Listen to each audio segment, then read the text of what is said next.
Today we're talking about self-identification, consciously self-identifying as different kind of individual. How important is it? How it is done, and all the aspects of this.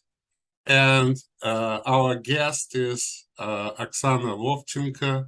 She's the head of the discussion club named after Benjamin Franklin. Hello. Hello.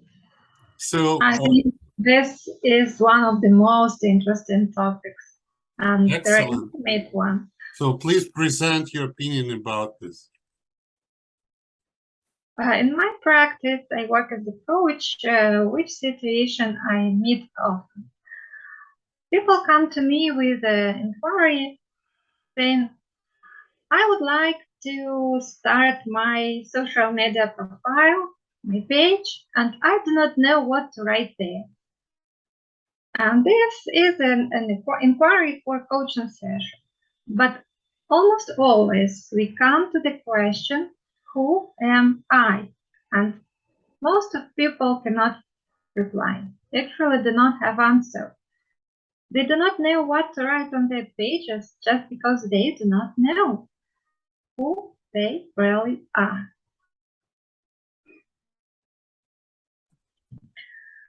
So I propose today to find all sorts of answers for the question, who I am. From the point of religion, from the point of nation, from the point of profession. Nowadays, it's very changeable.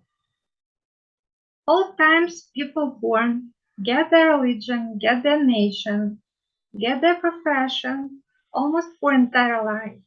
Now, even the gender is something not stable, discussable. Yeah, absolutely true. So we need to start with self-consciousness, the way how the person perceives himself or herself. It's like a self-reflection to define who am I, what do I do, what is my purpose. It's quite an important part of human life. And somehow we are not quite ready to do this. Usually somebody else is defining who we are. And we are forced into those frames, borders, limits, and very often we feel quite uncomfortable in those limits. And for example, in the early age, we go to kindergarten, and we are defined as a kid, a kindergarten goer, the one who goes to the kindergarten, right? We are identified as a kid, as a son, as a daughter, and sometimes those limits are not quite comfortable for us, not as a son, as a daughter, but for example, going to kindergarten or going to school where we identified as a student at the school. So this identification is imposed on us. The citizenship, when we become of age, we become like full-scale rights citizens, which again is defined before us. Nobody is asking us whether we agree to those rules, to those laws that are also imposed on us. And it comes to the situation where we can recall the well-known quote from Jean-Jacques Rousseau, that the man is born free, but everywhere he's in chains. And that's true. And then comes the time when we are trying to self-identify. First of all, it's not very encouraged by others because it's more convenient for everybody to just identify you within those social roles as they used to identify you. And then we see the teenagers who are trying to revolt, to rebel, to try to identify themselves differently with different means like tattoos, weird hair color, certain ways of behavior, music that can be found quite disturbing to others, and all kinds of other things. So how was it in your life? How did you go through all those stages? And how did you come to self-realization who you are now? Oh, one of the most difficult things for me was my profession. Actually, I changed it, and I am economist and I am a coach. And from the first sight, it looks quite different, two different professions which cannot exist together in one person. So I met trouble when I meet people. They say, "Who are you?" I could not reply. I could not say. Even now, I experience this difficulty saying I'm coach economist. Just because many people prefer one role. The two roles are too complicated. Exactly. Exactly. So it turns out that it's easier to have different roles and identifications that we use in different things. For example, we know each other more than a year, and you have never served in your capacity of the economist or the coach in our interactions. For me, you are a thinker, the person that strives to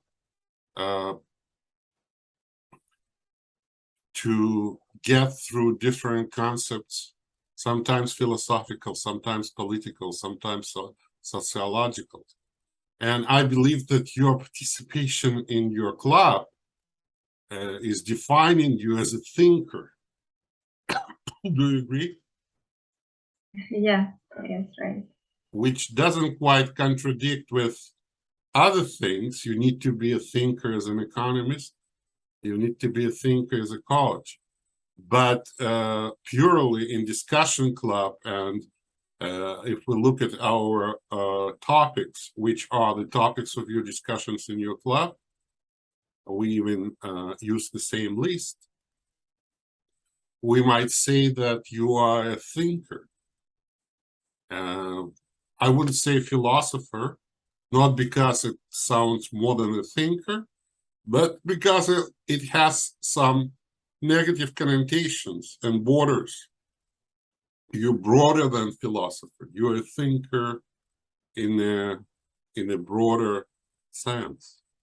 And I would identify myself as well as a thinker, which is broader than being a philosopher. And I would say that that's the primary thing that I'm doing and I'm trying to excel in. But if we will answer that way to the question who you are, we will probably will be dispatched as insane or weird, right? Because not many people would go around saying about themselves that they're thinkers. And that's the problem. I distinctly remember, it probably depends on the tastes of different people, but I like to put everything in order in my head. And I do like to define myself who I am in different times and different roles. And I distinctly remember how I was changing those roles during my life. How I was a medical professional. And even such professions, they require special, distinct uniforms and behavior and set of functions and responsibilities. And then I remember myself as a businessman, entrepreneur. Then I became an Orthodox priest, and it's very well defined and limiting function. And I also identify myself as a writer because I've written a substantial number of works. And here we are. Right now, I have those roles as a thinker, writer. I wouldn't say I'm a blogger. Whatever we do doesn't remind the blog, but it's easier to define myself as my presence on YouTube. And I'm still a businessman. Also, we have all those roles in our life. We are fathers and mothers, sisters and brothers. I would argue that there are many people that have a difficulty in self-identification, that do not used to make an order in their head. They have quite a bit of confusion, and that makes things inconvenient for everybody. When the person does not identify himself and or he's limited or accepting the identification that the society is given to them. But if someone is just a kindergarten teacher, she might be a great artist or a poet. But because the society identifies her as a kindergarten teacher, and in the family she's just a mother and a wife, you need to fight to get this new identification, at least partially. I do remember that I had to fight to be considered a writer in my surroundings, because everybody was treating it as a hobby, not serious. Here we need to talk about the priorities. I believe that most of the mistakes, bloody mistakes in politics, in life, in everything, come from inability to set the right priorities. Like even in this situation, the priority for a country is the well-being of their citizens, not trying to do geopolitical gains. The priority for a person is self-realization, not making money, not finding a good partner.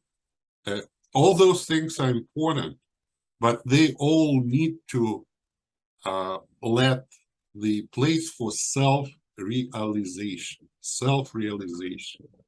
Do you agree with that? Yes, right, exactly. And what touched me that you heard about that we are forced to be identified by others. And actually, our self-identification and our social identification can, may, and often contradict. That could be a huge problem. For many years on our diplomas, we provide the courses, and on our diplomas we have this Latin saying, esse quam videre, to be rather than seem to be. Like to be in reality rather than just seem to be. So with self-identification, there are two ways. You can first do things and then naturally say, oh, as per what I have done or I'm doing, I'm this or that. Or you can just decide, I'm going to be, or I am a writer, I am a thinker, I am a creator, I'm an artist. And then you modify your activities towards this aim. And both ways are important, but very important to really understand what directions you take, what purposes you have, what are your targets, endpoints, and this allows the person to feel that his level of self-realization is satisfying. Sounds great. But in all this liberty for self-realization, I would consider some limits in order not to fall out of reality. For example, can I identify myself as a dog? Probably not. Or yeah, what do you think? I think that what is also very important is helping others in self-realization. Our identification depends on the opinions of others. And we feel the resistance. People don't like when other people change their identification. If they remember you as an electrician, they want to treat you as an electrician. You are probably recorded in their cell phone as an electrician. And if you are, in addition to that, something else, they don't like those changes. And I do believe that supporting others in self-realization is the highest self-realization for anybody else. And since 2011, I run the publishing house, and we have published over 7,000 authors. People who felt themselves as authors, as writers, that have written something. They have been recognized because we have published them as such. And we have encouraged them to do more writing and to do more publishing. And I do believe that that's one of the most important things that I did in life, that I have created a system that was not rejecting, because usually the publishing is something that 99% rejection and only 1% support. We were accepting almost anyone. And the principle was print on demand, which was allowing us to create the books only when they have been ordered, without the need to invest a lot of money in printing many copies, right? The copies were just printed only when they're ordered.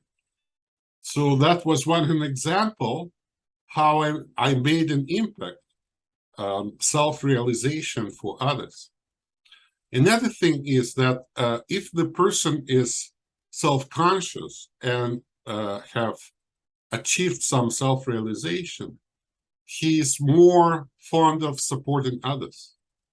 And on other hand, people that did not achieve self-realization, they resist, very, very much forcefully resist that anyone would achieve such self-realization. They will ignore, they will criticize, mostly they will ignore. And we see this among our friends that hardly can be named friends when we try to do something important without, instead of support, we get rebuttal and rejection and misunderstanding, discouraging things that in the end are actually the obstacles. I do believe, and it comes natural on my part, when someone is coming with the idea or telling about the new beginning, I always support, unless it's destructive and dangerous. Yes, Boris, it's a huge challenge, actually.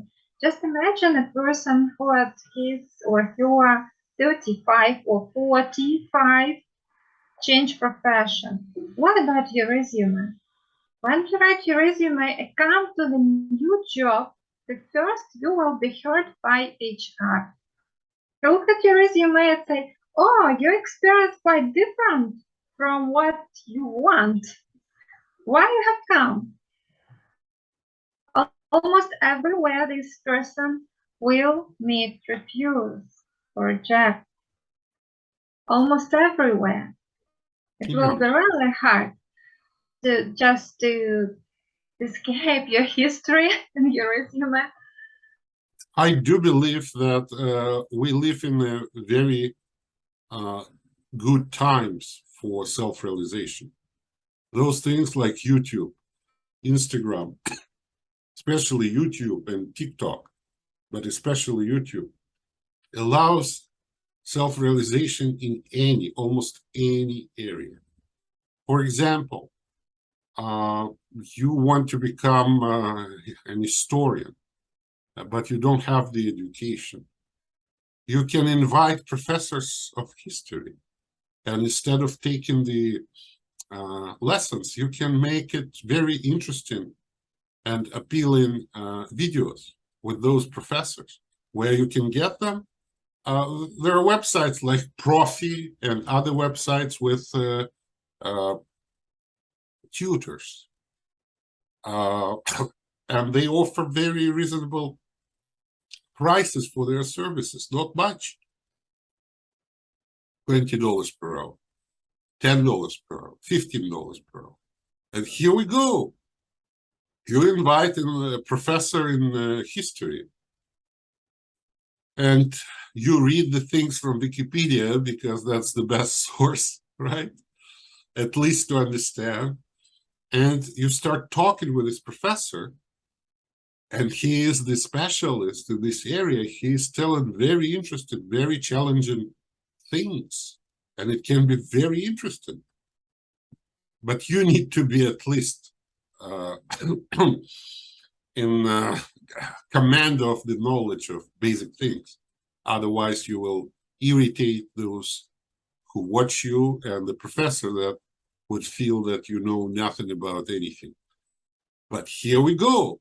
You can create very interesting thing while being engaged in this activity, and you will be associated with this program because you will invite different professors, but you will be always the one who is interviewing them and talking about it.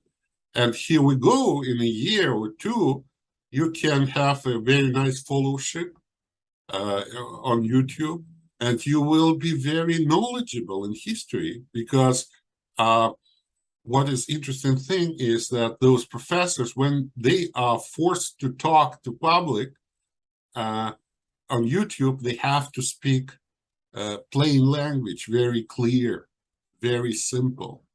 And this is a very interesting way how to get a lot of knowledge. Or, for example, you that you decided to organize this discussion club, which is producing very interesting discussions and talks, and you do the videos. And it's another example for the self-realization. I do believe that you have developed tremendously through this process of those discussions. Another example, you can do whatever. For example, you have chosen a very obscure profession that nobody is interested to hire, but you can start talking about this profession. You can again show to the world how interesting it is. And you don't need a lot of investments. For example, you are interested in, I don't know, geology of the Earth core. You need very expensive equipment to work with this. You cannot do much science just sitting in front of your computer at your desk. And nobody wants to hire you because they just don't want to hire you. And what you have to do. But here you go, you can start talking about it. Again, invite people, because most of the people who are doing interesting stuff, they're interested in publicity. Those that do nothing, they probably are not interested. But those that do things, they want to share these things with others. So those unique opportunities that we have right now, they're really unique. Previously, you could do it as you started in your community, but you couldn't really invite foreign professors to Odessa. It would cost too much to bring them. But after the pandemics, those discussions through Zoom have become legitimate way of posting the videos. And these have opened the whole range of opportunities to develop in any direction you would like, right? Yeah. So another possibility is that we may join different communities. We can find communities in our interest. exactly, yeah. Before you lived in a village, for example, nobody was interested in reading books or watching these kind of movies exactly, or listening this kind of music. Now you can find the people on your interest from all over the world. No, people in the old times, they tried to do this as well. They were traveling to big capitals, or they were writing letters to different specialists. It was highly inefficient, though. But people always tried to do this. But the ease how we can do it now, it changes a lot in in the way how we can achieve the self-realization, right? Here is the problem that people usually, if they're not used to engage in such activity, which I was not used to. I was a public speaker. I didn't have a problem to speak to the public. And I used to speak to big audiences of not huge, but 100, 200 people. I had a difficulty to begin to do those videos. And up until now, I need someone to converse with, someone to talk with. I really have feel the how painful just to sit in front of the camera and try to say something by yourself. Because when I have the person to talk, it allows me to forget that I'm filming. I'm just talking to the person. And I admire those that every day, those bloggers, that every day they sit in front of the camera and they're talking just all by themselves. Maybe at one or another point I will achieve this. It's way easier just to sit and do it by yourself, because you don't need the logistics, you don't need anything else, right? And if you definitely have something to say. But here we go. I have the problem up until now with this way of activity. And also, I came to this activity to feel myself, to do those Zoom meetings step by step. I didn't jump right in.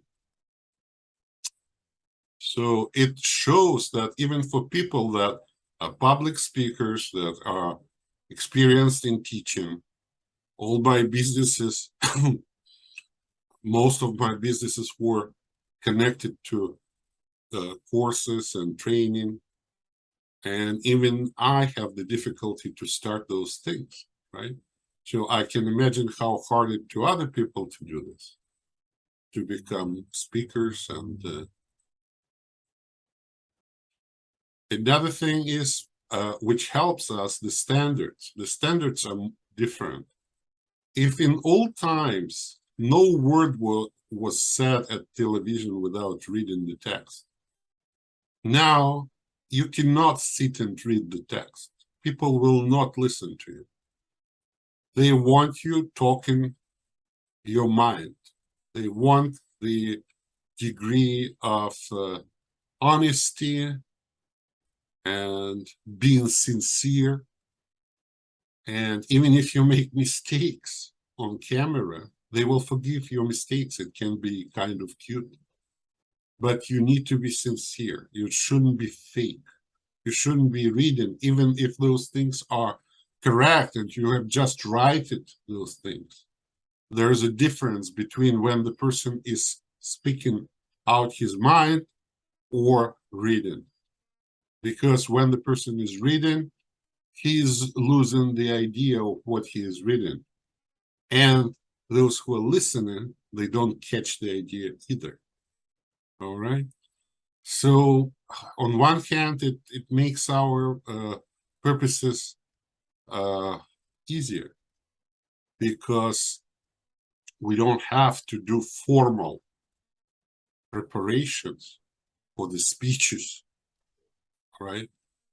But on other hand, it's challenging because it's hard to be sincere and eloquent, knowing what to say and how to say in front of the camera, isn't it? Yeah, I'm sorry, I have lost the path a little bit from self-identification to this So, difficulty of public speech. so the modern instruments which I have explored, they are publishing that before were not available to everybody. They are YouTube videos, ability to invite different professionals to talk to them. You can start it from early age. And I'm surprised we don't see much of this. You are 10 years old, 12 years old. That's cute. For example, I was very inquisitive boy. I wanted to know a lot. And the truth is, if such boy is running his own blog about things and ask the questions, different professors and interesting people, that would be so cute.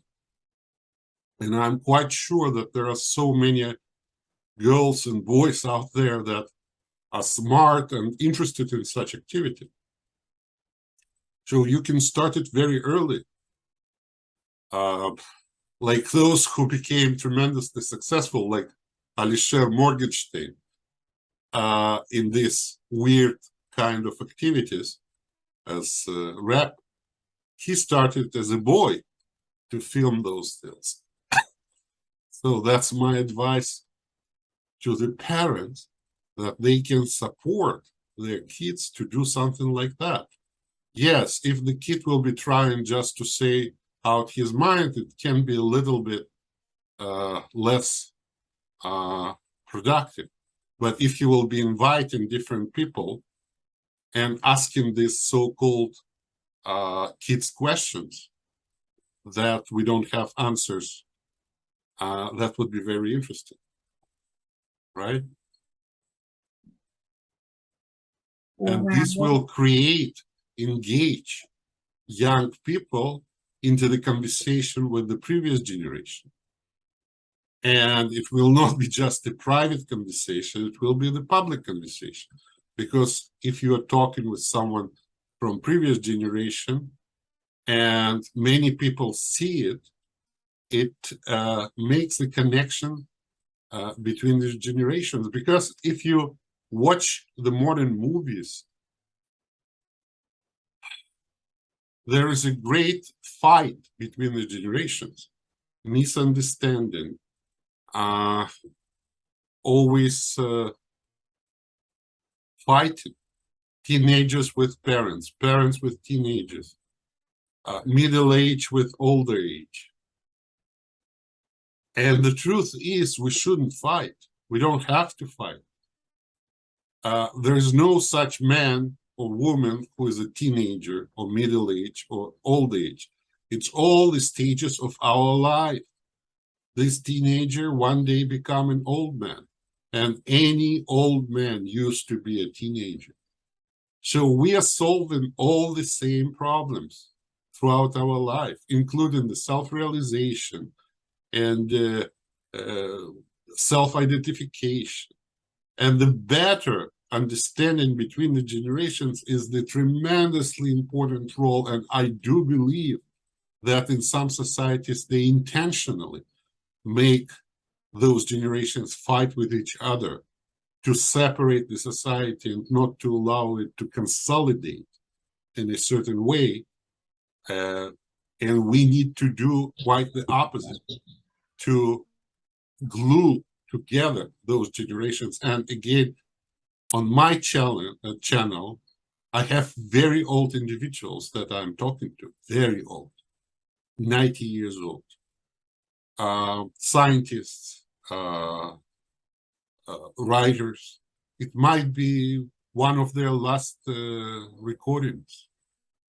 And it also consolidates the self-realization in terms and self-identification in the terms of different times. The person that was born in 1930s, who was a teenager in Stalin times, who remembers the first flight to space, especially those that met different people. And when you're talking like that openly and equally, you can see how not different they are from us. Their mechanism of making decisions, their way of trying to do good things and not to do bad things, their mistakes, their regrets, all this should be exposed and available, I believe. Because it's not only between generations, it's the self-identification of different eras, like Soviet times. Who were we in Soviet times? What did we think? How did we feel? Which way we changed, right? So, yeah.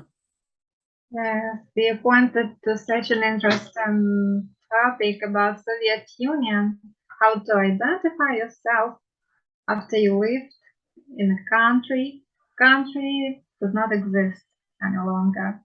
You identified your persuasion. For example, you were communist. Communism is not popular. Somehow Communism, absolutely. changes. There was almost nothing from communism in Soviet Union. The socialistic elements, yes, but there was no communism. I was the witness of the real communism. I lived in the kibbutz.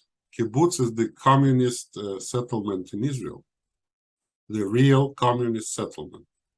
There are about 200 of those, and they exist since 1920s, I think, some of them.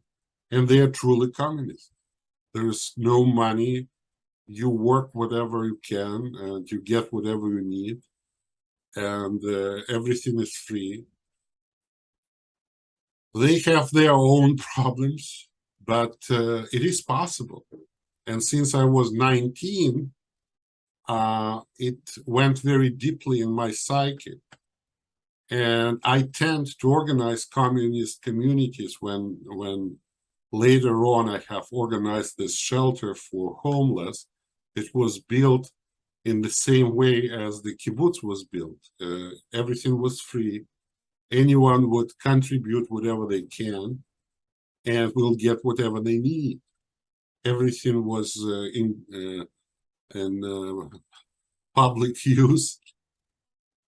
There were keys from the car that anybody could take and drive whenever they need. The same like in kibbutz. The food was made for everybody. Everything was shared. It is possible. There's nothing weird or strange. And I would even say that it's very natural way for people to coexist. Those constraints that we create when someone is hungry and you have the food, but he cannot eat because he doesn't have money, and you cannot give him food because you need to sell him food. The most stupid way of coexisting between the human beings. Imagine you work in McDonald's and the guy comes in and he is hungry. You cannot give him for free, can you? No, because you would get fired if you do this. And he cannot get the meal for free because he will get arrested for not paying for his meal. What can be more stupid than that? So we create the constraints between ourselves to do the most basic thing that animals are doing all the time. Your cat is coming and bringing you dead mice, not expecting you to pay for that, right? He's just sharing out of care, love, pride, look what I did, whatever, right? The symbiosis that exists in biological world is tremendous. We are all based on symbiosis.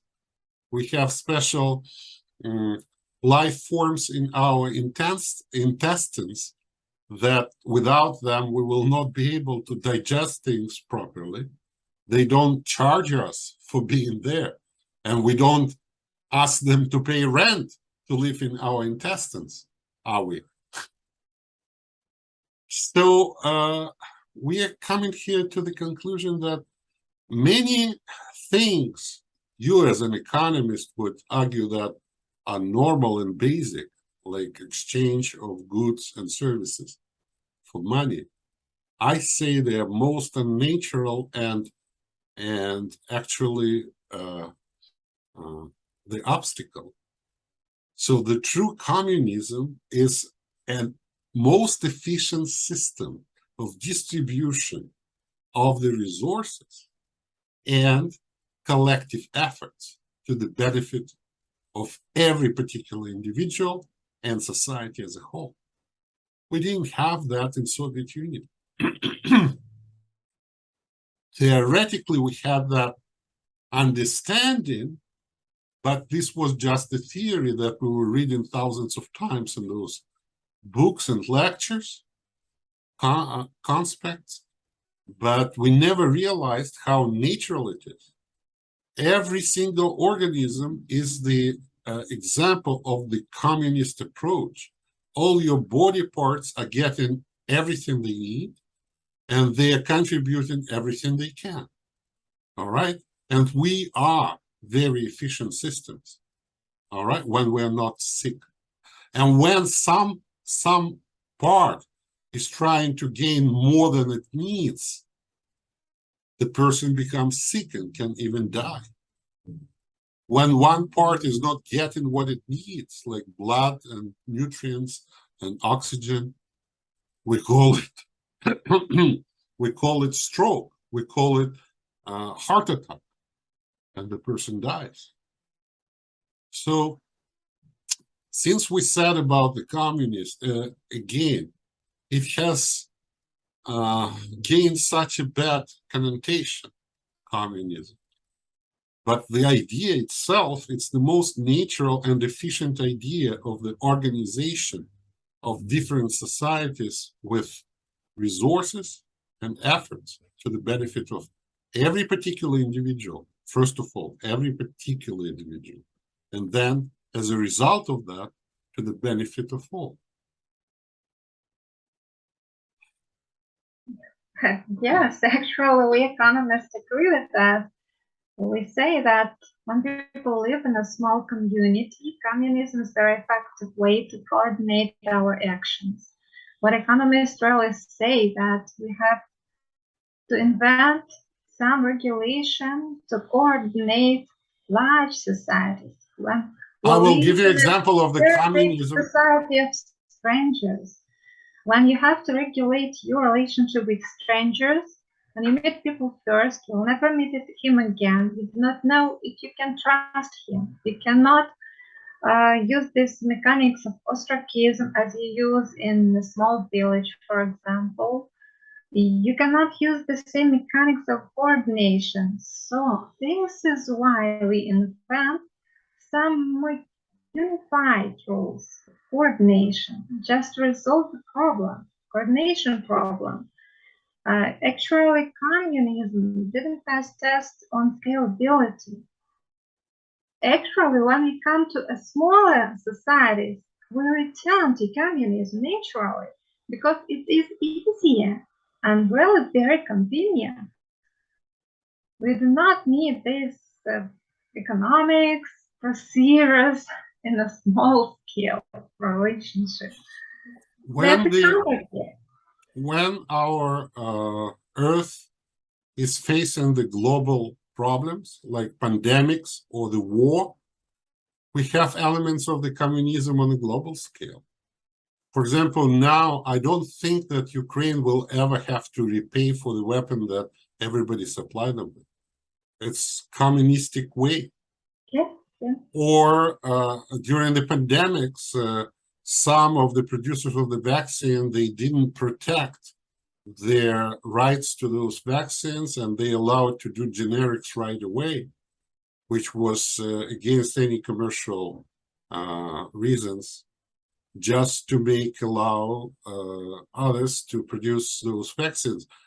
I strongly doubt the efficiency of the use of the vaccines in a very easily changing virus, but as an example of the international help, which does not require the repayment. In Canada, during those COVID times, we got the basic income payments of $2,000 per month, everyone who was asking for them, with some rules, but everybody got paid. So those communist things on a global scale, we already can see those things. I'm not saying right now that we can change the world. The world inherently has its problems beyond the human society. If we look how the universe is created, it has inherited certain self-destructive problems. And therefore, whatever we try to do, to perfect our way of life and existence, we will die. The universe will run on its own course. Our sun will engulf and destroy Earth. There are things beyond our human abilities to change because of the world, how it runs. But what we can do, like you said, on a personal scale or on the individual scale, we need to try to go deep to the roots of all the problems, not to stop somewhere in the middle, in order to have a clear understanding.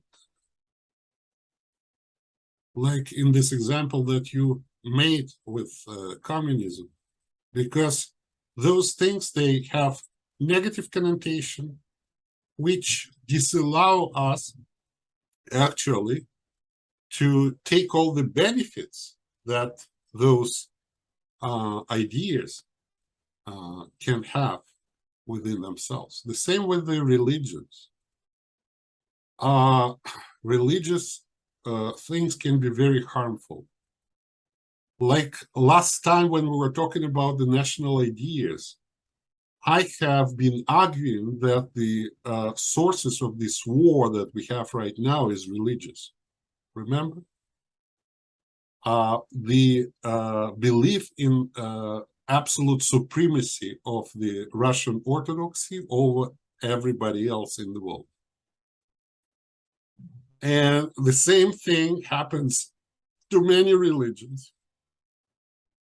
Almost all of them, except probably Buddhists that inherently are not trying to do anything really harmful.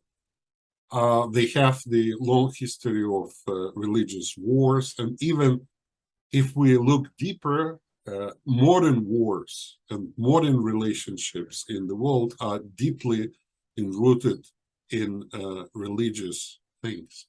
But still, religion can give us very positive things.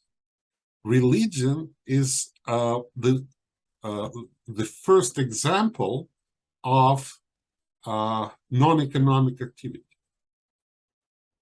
All religions, almost all of them, they started with the sacrifices. What is sacrifice? Why God would need a sacrifice? I'm not talking human sacrifices is terrible, but let's go later on when it was the sheep and other goods. The sacrifice is non-economical action. Like if you are, as an economist, doing an audit of the company and asking where those things are, we sacrifice it to the God. We just took it out and burned it. Will you believe them? Where is this $1 million? Oh, we sacrificed it. We just took it out to the backyard and we lit it with the fire and we burned it to the God. But actually, that's what it was. The sacrifice was a non-commercial action, treating people to believe in something invisible and to create the super systems of the course and results, right? Like if you know the civilization game in the computer, where you create the civilization, you build different things and develop your country, and you build the temples for the gods. And if you don't build these temples, you get the acts of God, like fire and tsunami. And actually, the gods are not presented there as gods. They are just cause and effect. You do the temple, you have to share the resources that otherwise you can use to build something more useful. But if you don't do this, you will get the acts of God that will destroy that you have created. And in many religions, we use this as an example as a proof that God exists. Because if there's no cause and effect, there's no proof of God's involvement in our lives. Sometimes we try to explain that those are bad people that don't get punished in this world. We say, okay, they will get punished later, all right, in afterlife. But we always have this feeling that we need to prove cause and effect. And the sacrifices are needed to God, not because he really needs our burnt meat that we offer him, but to teach the person that there is something that exists beyond the human daily mundane reasons. And it's a huge revolution in mind of people that were in the Stone Age, that were rational beings on the verge of hunger with huge challenges, that had very limited resources, all right? And to teach these people to do something like that, to sacrifice, was the important part in the development of human mind and the ability to come out of the constraints of the practical mundane practices. So as the self-identification of people, like I did self-identify as a priest, as a Orthodox Christian. I still belong, and I think I'm Orthodox. The problem is that I have a lot of dissatisfaction, and but I do believe that the picture of the world, more or less, is how it is depicted by this kind of religion. But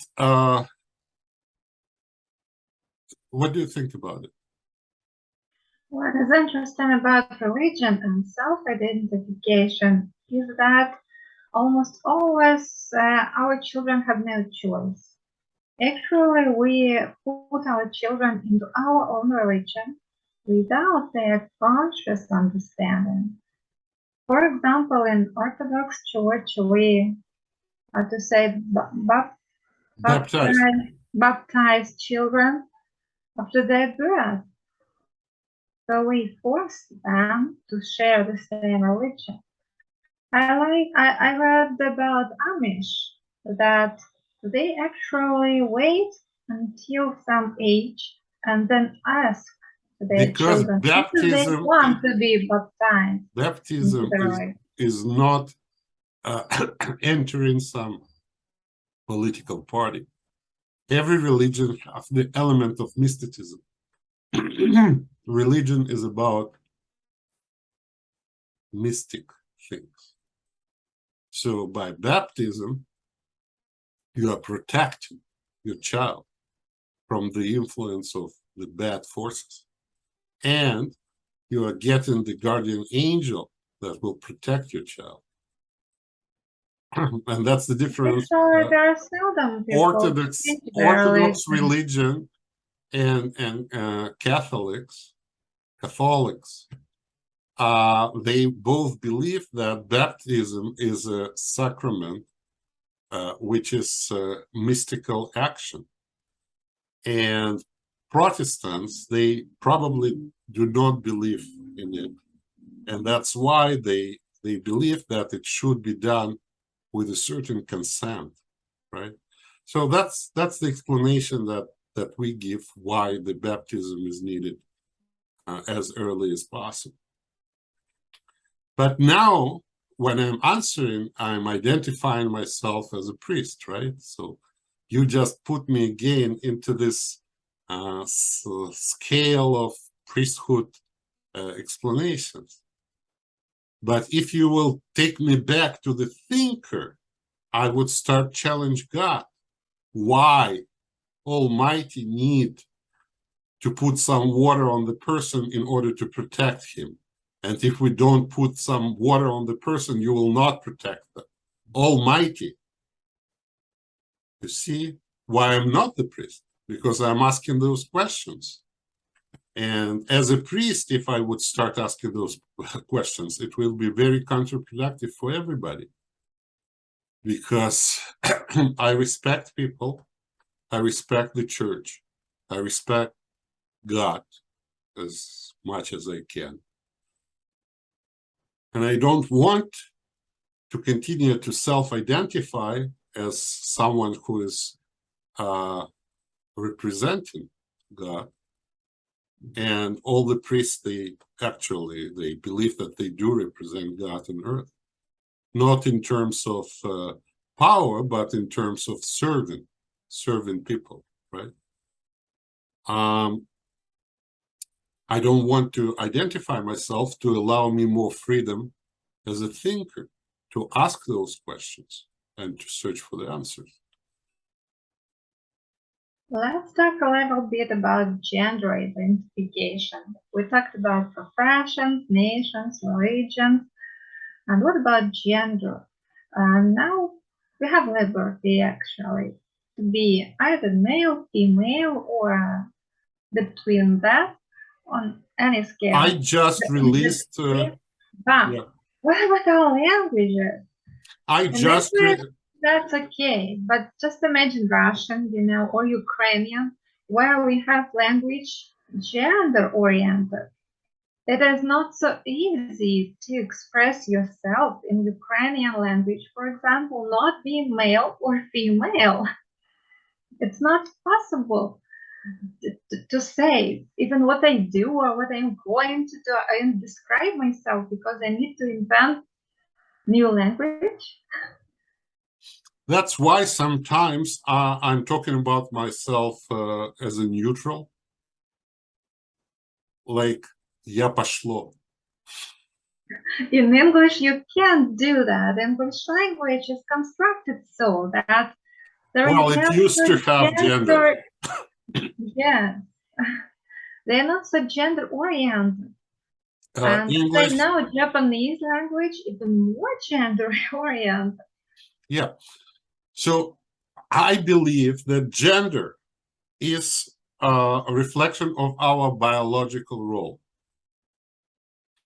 And it should be, we should distance ourselves as far as we can from these gender roles when we are trying to talk about philosophy, self-realization.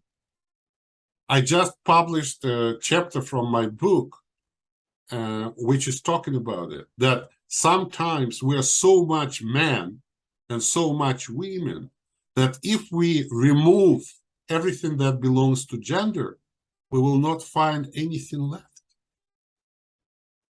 as humans. Everything about us is gender. Why you're fighting the war? Because I'm a man. Why you're so beautiful today? Because I'm a woman. And it's biological. It's what's coming from the animals. And there is no place for that in real philosophical level of thought. Because otherwise we're not humans, we're just women and men, biological creatures needed to create the offspring and die. Just the functional units of the sperm and eggs. That's all boils down to that.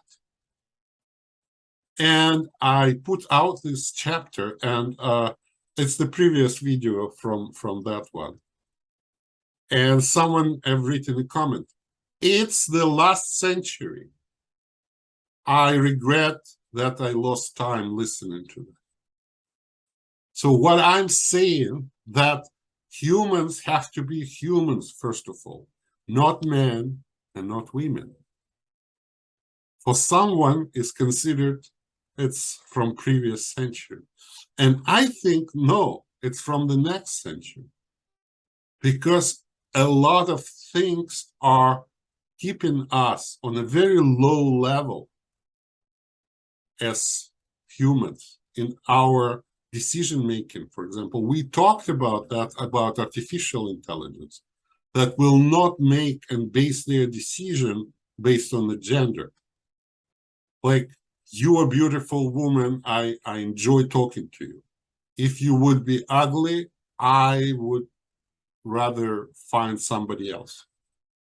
In our conversation, it's nonsense, because we're discussing things that have nothing to do about attraction. Also, the tastes can be very different. For someone looks good and someone doesn't look good.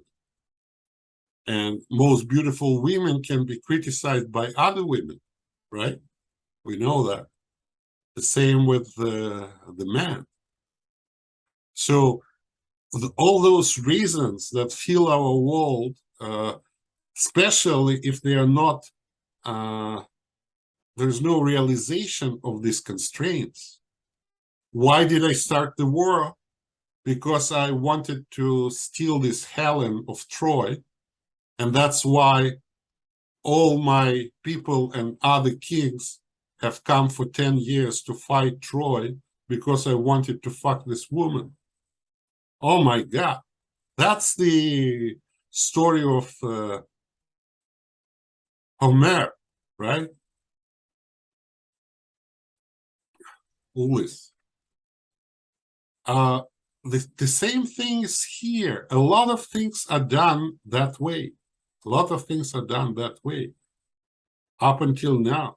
People don't admit that, but they do. They have these sexual preferences in their decision making, which are not conscious, many times not conscious, and they are not reasonable. So I say that gender identification is a bad thing. It's only needed for sexual role play, but we cannot sexualize 100% of our lifetime. Otherwise, we'll end up with what we have. And actually, we do sexualize most of our lives in making decisions, breaking the families, being jealous, cheating on our partners, committing adultery. All this stuff is taking a lot of space in our mind and soul, right? Yeah, but we I express believe, yes, ourselves through language, and our language are sexualized. yeah, and that's why subconsciously I'm trying to undo this. For example, the love of my life, Maskin, my first wife, it was always he. I have written the book about Maskin, 3 books, where it's a little rabbit that doing funny things and a lot of philosophy and stuff. But always he identifies he, but where in the book it's needed to tell whether it's he or she, it says it's still undefined. Another thing is about myself, that when I speak, often I'm trying to use neutral or female. And it's subconsciously I'm trying to reject the idea of belonging to certain gender. I always hated the idea of macho, manly things. As much as I really don't like the idea of the position in the world that women have taken mostly, are capable, smart, strong, well-developed women are trying to find the man, that the man will achieve things for them. Why? They can do it, but they don't want to do it. They want the man to do it for them. Why? It's just biology. Because in old times, in Stone Age, the woman, when she becomes pregnant, she's not able to hunt. She's not able to provide to herself. She needs protection. So those who manipulate their men to protect them at this period, they're most successful and have the best chances to survive. That's why women don't want to buy flowers to themselves. They want men to do this. Sometimes women don't need things that the man would give to them. They need the fact that the man is given these things, that the man is paying for them. But when we go and find what's the real reason, it's biological reason that doesn't exist anymore. And many, many women are basing their education, how they educate, how they raise their girls, the daughters, how they perceive the world. I want to see the really independent woman that doesn't have these things, because she understands that even if she wants to do this, even if she wants to have a strong man who will be doing whatever she wants him to do, she understands that it's coming from biology, which is not relevant anymore, and she's not letting herself to try to manipulate others. If she needs to achieve something, she's achieving by herself. And she's equal, truly, truly equal, because this position is very weak. A woman that needs to manipulate man is always in a weak position, because she can fail, or her manipulation can go way in the wrong direction, or she is asking for resources that she doesn't need, only as a proof of her ability to manipulate this person. And those resources are wasted. Why people are stealing so much in Russia, corruption? Because of the women. Men don't need that much stuff and money. They will never steal that much because they don't need it. But their women manipulated them into this. And do these women need all this? No. They just do it as a proof of their ability to manipulate the strong man. And then we end up with the war.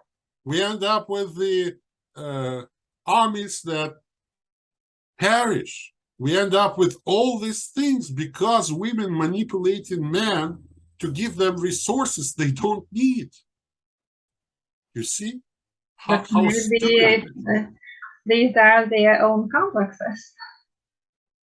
They do, and that's why it's very healthy to be thinkers and try to find out why the smart, the strong, the capable, the able woman is not satisfied when she is getting whatever they need to get or they think they need to get, but they want to manipulate their man to do this.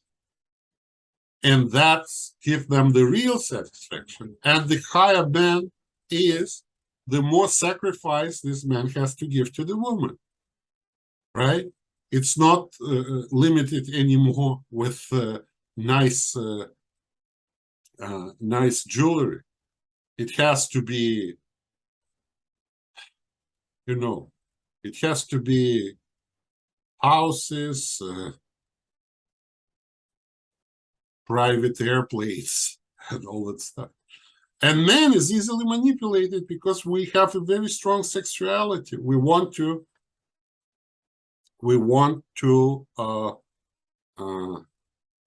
give our sperm and have the offspring. And we want young, capable, beautiful women, as many as we can. That's our nature again, and we need to realize that. Why we are acting that way. Why we need all this. power and ability to get those resources because we want to spend it in order to get access to these women, even if we don't do this, even if we do not do this. But this manly instincts to grab more resources is about to provide to the women, all right? But in modern world, more and more men, they actually do, and in the previous times, they also did this. So, and all those are the basic columns of our society. You see how stupid those columns are, how outdated they are, how they have nothing to do with the modern reality. And everything is still based on these gender roles and functions, which are based on our hormones. And especially when we become older, they're stupid. Our women cannot bear any children, or we will not be able to raise those children because we are old. Okay, if you're 70, you take a girl 24 and she gives birth to children. Maximum you will last until 80. You will be very, very old when your kid will be 10 years old. It is not very reasonable to have kids at that time. But still, many men, if they're capable, they do have. Is it the initiative? Sometimes, yes, with the age, men want to have children. But it's also initiative of the women. Okay? Sometimes, yes. So that's what much about gender. And what is very fashionable now, like gay or transgender, I believe all those roles, they are just the play roles in the bedroom. They have nothing to do outside. Why you have to dress like a woman to go outside? Because it arouses you sexually, because you feel yourself a woman while you're a man, but you don't have to be aroused while you're in public, isn't it? Nobody is expected that people will go around aroused. And when we see this transgender or a person that goes out in the women outfit while this person is a man, what is it? It's like a protest trying to self-identify as a different gender, but gender is not important. Gender is important only in bed, where you actually create a new generation of humans, children. Or in our times, you can create it even without man. Another 10 years, it will be possible to create it even without women, probably.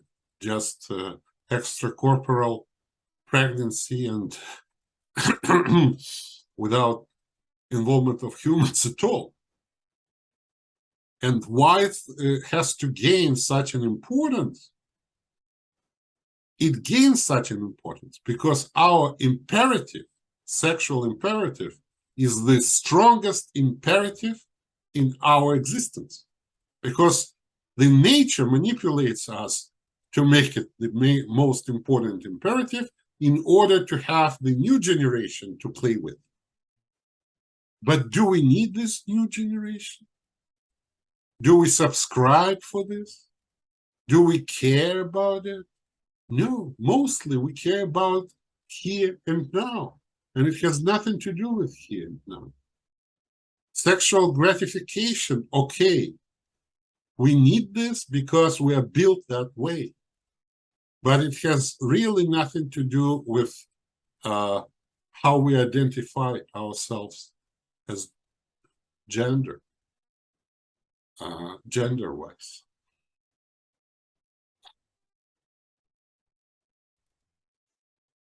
Well, how can we conclude our dialogue about self-identification? I suggest to try to identify ourselves as thinkers.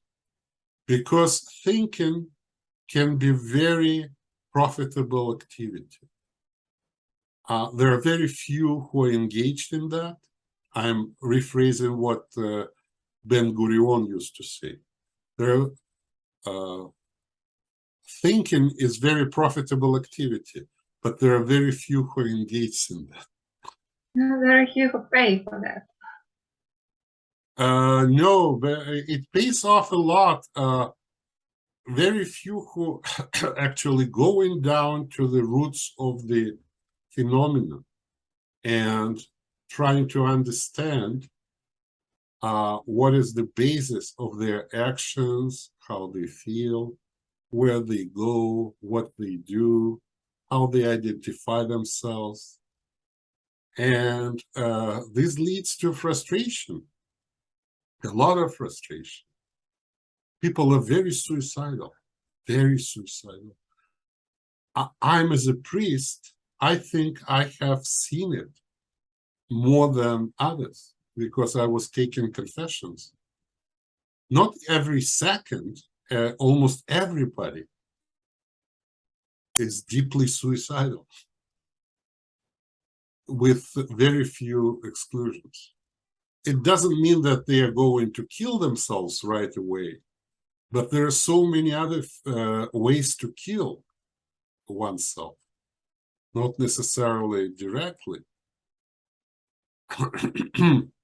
There are ways how to live, how to destroy your life, how to make that all your friends will abandon you, how to destroy your family, how to make your kids strangers to you, how to damage your health. And we are very suicidal, very suicidal. Why? Because nature is making us that way. She doesn't need us. We gave birth to our children, they can feed themselves, that's all. We are not suicidal when we want to engage in sexual congress and produce next generation. More sex we have, more health we feel, more vividly we live. And when this stage ends, the nature wants us out. Nature doesn't care that we are thinkers or we have purposes or we want to achieve something in life. They don't care. You gave birth. You are not anymore in the age that you can give birth. And the same with the man. Go away. So I do believe that we need to fight the nature, our biology. We need to identify ourselves as thinkers, as people that reflect about our world and ourselves, and not to allow those identifications that are imposed on us to govern our lives. I would like to wish our listeners not to be afraid of changing their roles and to declare their new roles to society and to ask for help, others to help them to take these new roles. Exactly. Easily. Thank you so much for this conversation.